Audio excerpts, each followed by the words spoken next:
దృఢవ్రతము అన్న పదానికి ఉదాహరణ సత్యహరిశ్చంద్రులు అని చెప్పడానికి ఆయన యొక్క చరిత్రను మనము తెలుసుకుందాం.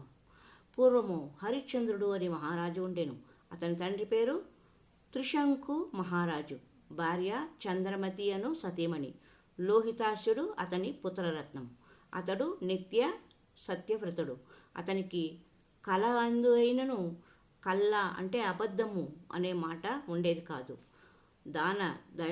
దాన దయాదులకు ఆటపట్టుడు దాన ధర్మాలకు.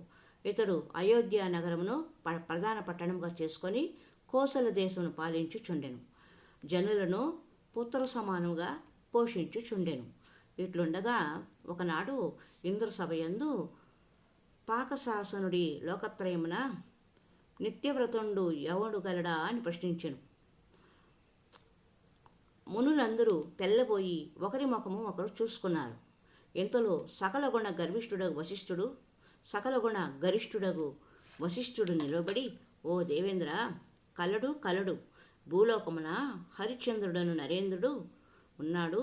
అతడు ఎన్నడను అసత్యమును చెప్పనివాడు అని పలికిన. కోపించి వశిష్ఠ బద్ధవైరుండగు విశ్వామిత్ర మహర్షి, ఓహో, రాజులు ఎంతైనా సత్యవ్రతులై ఉంటురా?